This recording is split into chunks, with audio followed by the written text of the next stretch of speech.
Welcome guys, आप सभी का स्वागत है आपके अपने YouTube channel RK BA classes में। जैसा कि हम प्राचीन इतिहास के बारे में पढ़ रहे हैं, भारत का प्राचीन इतिहास, तो उसमें हमने पिछले लेक्चर में अपने बात की थी स्मृति साहित्य की। अब नेक्स्ट हम बात करने वाले हैं महाकाव्य के बारे में, और इसके बाद हम बात करेंगे अपने पिछले लेक्चर में हमने बात की थी स्मृति साहित्य के बारे में। तो हम प्राचीन भारत के इतिहास के बारे में पढ़ रहे हैं।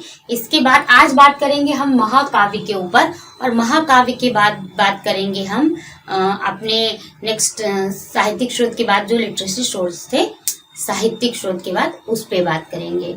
ठीक है, तो उसके बाद हम बात करेंगे आपके पुराण के बारे में। महाकाव्य के बाद हम आपका पढ़ेंगे पुराण, और पुराण के बाद हम पढ़ेंगे विदेशी विवरण, मतलब कि भारत में जो विदेशी आए थे बाहर से और आ करके उन्होंने जो भी यहाँ के शासकों के बारे में या यहाँ की जिन भी चीज़ों के बारे में, जैसे अलबरूनी हुए या जो भी हुए, उन लोगों ने यात्रा वृत्तांत वगैरह जो भी लिखा है उसमें भारत के बारे में, वहाँ के शासक या जिस भी चीज़ों का वर्णन किया है उसके बारे में विदेशी विवरण में हम बात करेंगे। बस ये हमारा थोड़ा सा टॉपिक बचा हुआ है, तो आइए पहले बात कर लेते हैं महाकाव्य के ऊपर, फिर उसके बाद हम नेक्स्ट में पुराण के ऊपर, और उसके बाद फिर हम अपना ये बात करेंगे। ठीक है, तो महाकाव्य पे बात करेंगे हम। प्राचीन इतिहास को हम पढ़ रहे हैं, महाकाव्य पे बात करेंगे। तो महाकाव्य में आज हम बात करेंगे रामायण और महाभारत के ऊपर। बहुत ही प्रसिद्ध और पवित्र ग्रंथ माने जाते हैं भारत में, हिंदू साहित्य के हिसाब से ये हिंदुओं के लिए या फिर किसी के लिए भी। हाँ, तो श्रीमद् भागवत गीता का भी थोड़ा बहुत वर्णन महाभारत में मिलता है, कृष्ण जी ने उपदेश दिया है महाभारत के युद्ध के बारे में और रामायण के बारे में। इनके युद्ध के बारे में नहीं कह सकते हैं, इसमें थोड़ा संक्षिप्त में हम बात करेंगे। ठीक है, तो आइए बात करते हैं सबसे पहले रामायण के ऊपर। रामायण जो है, इसमें आपको पता है कि राम जी के जीवन, उनके चरित्र के ऊपर इसमें बात की गई है रामायण में। ठीक है, राम जी के जन्म से लेकर, उनके जन्म जब हुआ, उनके जन्म से लेकर उनके 14 वर्ष के वनवास के बारे में, उनके विवाह के बारे में, इन सारी चीज़ों के बारे में, रावण से किए गए युद्धों के बारे में सारा विवरण आपको, रामचरित्र का सारा विवरण आपको रामायण में मिलता है। ठीक है, तो रामायण के जो रचनाकार हैं वो कौन थे, ये बात करेंगे। तो रामायण के रचनाकार आपके महर्षि वाल्मीकि जी हैं, जिन्होंने सीता जी को शरण दी थी एक समय में, और लव कुश का जन्म उन्हीं के आश्रम में हुआ था, तो वाल्मीकि जी ने। तो आइए बात करते हैं, कुछ पॉइंट लिख रखे हैं उस पर बात करते हैं। तो रामायण का पहले मतलब कब इसको बनाया गया, तो लगभग देखिए इन सब में मतभेद है विद्वानों में, क्योंकि कुछ विद्वान कभी कहते हैं, कुछ विद्वान कभी कहते हैं, तो इसलिए एक एग्जैक्ट टाइम पीरियड तो इसका नहीं पता चल पाया है। बट कहा जाता है आपका कि रामायण का जो टाइम पीरियड है वो आपका 500 ईसा पूर्व से 300 ईस्वी के बीच का है। मीन्स 500 ईसा पूर्व से 300 ईस्वी के बीच में रामायण आपका बन चुका था। ठीक है, इसके रचनाकार कौन है, इसकी रचना करने वाले, तो वो है महर्षि वाल्मीकि जी। और महर्षि वाल्मीकि जी के द्वारा रामायण की रचना की गई। इन्होंने इसकी रचना 2री सदी में की थी और संस्कृत भाषा में की थी। किस भाषा में की थी? संस्कृत भाषा में। रामायण को आदि काव्य कहा जाता है, रामायण एक आदि काव्य है। ठीक है, अंतिम संकलन आपका जो हुआ था इसका 12वीं सदी में हुआ था। मतलब पहले जो रामायण लिखी गई महर्षि वाल्मीकि के द्वारा लिखी गई, 2री सदी में लिखी गई। ठीक है, संस्कृत भाषा में लिखी गई, लेकिन फिर इसका संकलन किया गया। तो अंतिम संकलन जो हुआ था रामायण का, अगर आपकी परीक्षा में ये क्वेश्चन पूछ लेता है तो कि अंतिम संकलन रामायण का कब किया गया, तो अंतिम संकलन 12वीं सदी में किया गया था रामायण का। ठीक है, प्रारंभ में जब रामायण लिखी गई थी तो प्रारंभ में इसमें 600 श्लोक थे। कितने श्लोक थे? 600 श्लोक थे प्रारंभ में। लेकिन बाद में क्या हुआ, कालांतर में आगे जाकर के इसमें 2400 श्लोक हो गए। कितने? 2400 श्लोकों की संख्या इसमें बढ़ गई। ठीक है, और उसके बाद रामायण में बात किस चीज की गई है, रामायण में मेन पॉइंट आपको कहें तो प्रेम, त्याग, यश, तप की बात की गई है। प्रेम, राम जी का सीता माता के प्रति जो प्रेम था। त्याग, उन्होंने अपने धन दौलत राज पाट को अपने पिता की बात के लिए त्याग करके 14 वर्ष का वनवास को ग्रहण किया। ठीक है, यश, कितने भव्य राजा थे। एक रामचरितमानस में आपको पता चलता है कितने अच्छे राजा थे ये। तप उनकी तपस्या, उन्होंने अपने जीवन को पूरा तप में और तपस्या में लीन कर दिया। ये सारी बातें इसमें की गई हैं। ठीक है, प्रेम, त्याग, यश और तप की बातें की गई हैं, और भी सारी बातें की गई हैं। ठीक है, रामचरित्र का भव्य वर्णन, राम जी का एक भव्य वर्णन जो है उनके चरित्र का हमको रामायण में देखने को मिलता है। और मौर्योत्तर काल की जानकारी, रामायण से हमें जब रामायण का पता चला, रामायण को इतिहासकारों द्वारा पढ़ा गया, तो उसमें मौर्योत्तर काल की जानकारी भी मिलती है। मौर्योत्तर काल की जानकारी भी हमें रामायण के माध्यम से मिलती है। मूल कथाओं के माध्यम से, मूल कथाएं जो हैं उनके माध्यम से भारतीय समाज व उसकी संस्कृति पर प्रकाश पड़ता है। अब रामायण में जो मूल कथाएं हैं, जैसे कि मान लीजिए एक तरीके से एक आदर्श बेटे होने की, क्योंकि इतना संघर्ष उनके जीवन में आया, फिर भी उन्होंने, राम जी ने दशरथ जी की आज्ञा का पालन करते हुए माता कैकेयी के कहने पर अपने राजपाट को त्याग दिया। तो उनके जीवन में जो भी इसमें मूल कथाएं हैं इसमें दिखाई गई है, उसके माध्यम से भारतीय समाज पर एक प्रकाश पड़ता है कि उस टाइम पीरियड पे पड़ता था कि किस तरह से पिता को सर्वोपरि रखा गया, माता को सर्वोपरि रखा गया, उनकी संस्कृति जो थी, संस्कृति किस तरीके की थी, इन सब पे प्रकाश पड़ता है। ठीक है, और रामायण को एक और चीज कहा जाता है, मतलब जैसे रामायण है उसका एक और नाम है चतुर्विंशति सहस्त्री संहिता। इसे पहले कहते थे चतुर्विंशति सहस्त्री संहिता, संहिता कहा जाता था पहले, और फिर बाद में इसे रामायण कहा जाने लगा। ठीक है, अब बात करेंगे हम महाभारत के ऊपर। थोड़ी सी मैंने इसके भी टॉपिक्स लिख रखे हैं, ये बात करते हैं। तो महाभारत जो है आपकी, महाभारत में आपकी बात होती है कौरवों और पांडवों की। कौरवों और पांडवों की बात होती है, महाभारत का युद्ध होता है। महाभारत का युद्ध कुरुक्षेत्र में होता है। ठीक है, भगवान कृष्ण जो है, कृष्ण जी और इस युद्ध में पांडवों का साथ देते हैं। बहुत ही भव्य युद्ध होता है ये, और ये आपका होता है कुरुक्षेत्र में, जो प्रेजेंट में हरियाणा में है। ठीक है, तो इस पे थोड़ी सी बात कर लें। तो महाभारत जो है ये आपका 400 ईसा पूर्व से 400 ईस्वी के बीच में इसका संकलन हो चुका था, मतलब ये रामायण बन चुकी थी, ऐसा माना जाता है विद्वानों में। इसके रचयिता जो है वो वेद व्यास जी हैं। कौन है? वेद व्यास, महर्षि वेद व्यास द्वारा महाभारत की रचना की गई है। प्रारंभ में इसमें 8800 श्लोक थे और इसे जय संहिता कहा जाता था। प्रारंभ में इसका नाम जय संहिता था और इसमें 8800 श्लोक हुआ करते थे। तब इसे आपका महाभारत नहीं कहा जाता था, इसे बाद में जाके महाभारत बोला गया है। ठीक है, और प्रारंभिक उल्लेख में आपको प्रारंभिक उल्लेख में मिलता है अश्वलायन ग्रहसूत्र में इसका प्रारंभिक उल्लेख।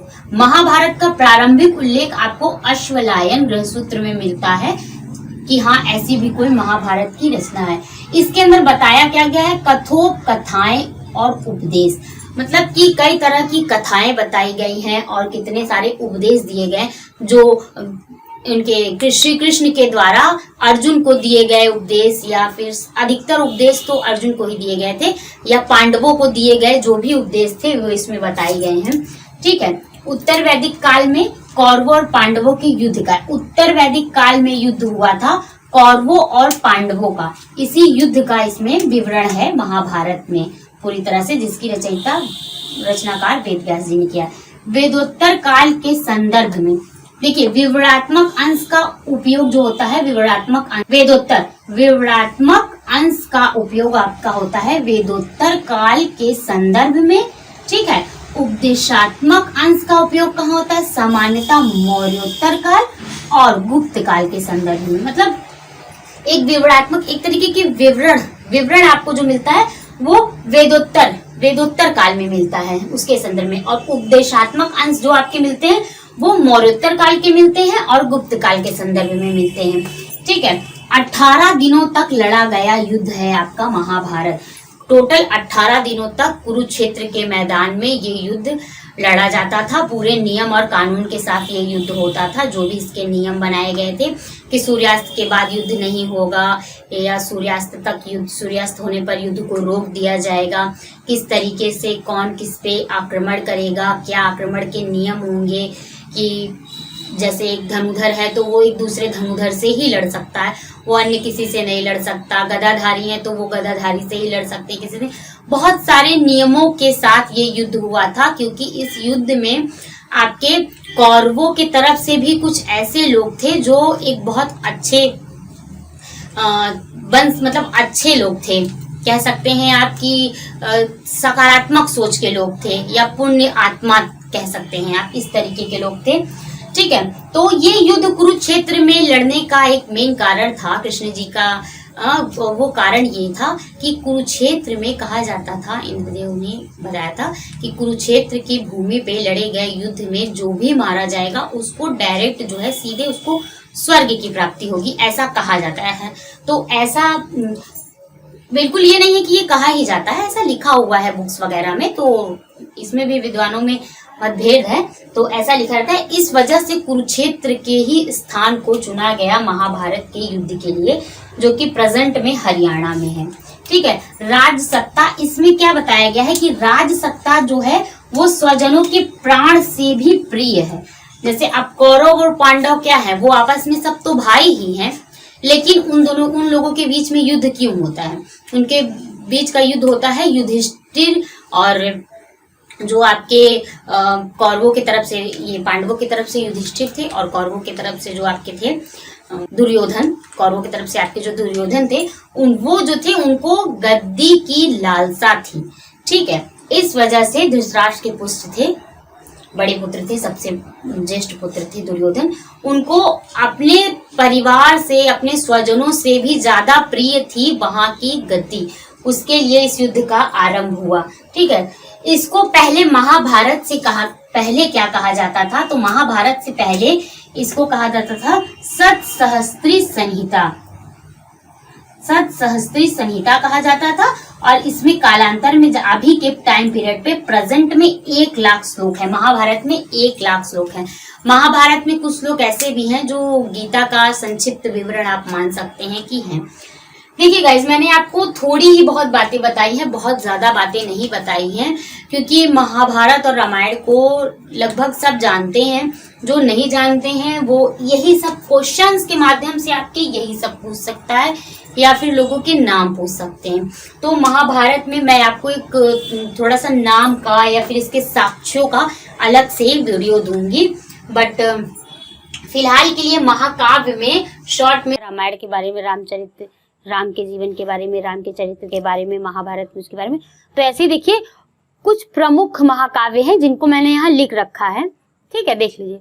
संस्कृत के महाकाव्य और हिंदी के महाकाव्य, कुछ प्रमुख महाकाव्य जो आपकी एग्जाम पॉइंट ऑफ व्यू से बहुत ही ज्यादा इंपॉर्टेंट है, चाहे वो आपके कॉम्पिटेटिव एग्जाम हो, यानी कि एमसीक्यू टाइप्स के कोई कंपटीशन के हो, या फिर आपके सिलेबस से रिलेटेड कोई भी हो। 2-2 नंबर में बीए में भी ये सब क्वेश्चंस पूछ लिए जाते हैं। ठीक है, तो ये आपको पता होना चाहिए, इसलिए मैंने लिखा है। तो देखिए, पहले हम बात करेंगे संस्कृत के महाकाव्य के बारे में। ठीक है, प्रमुख महाकाव्य संस्कृत के महाकाव्य, उसमें पहला कौन सा है? पहला है रामायण, और रामायण के राइटर कौन है? वाल्मीकि जी। रामायण के रचनाकार हैं वाल्मीकि जी, और इसके नायक कौन है? राम है। रामायण के नायक राम है। फिर है महाभारत। महाभारत के राइटर कौन है? वेद व्यास, महर्षि वेद व्यास। ठीक है, इसमें कर्ण के बारे में, पांडवों और कौरवों के युद्ध के बारे में बात की गई है।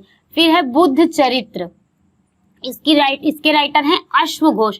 अश्वघोष द्वारा बुद्ध चरित्र की रचना की गई है। इसके नायक हैं बुद्ध जी के बारे में, बुद्ध चरित्र नाम से ही पता चल रहा है बुद्ध चरित्र, बुद्ध जी के जीवन के ऊपर पूरी बातें इसमें है।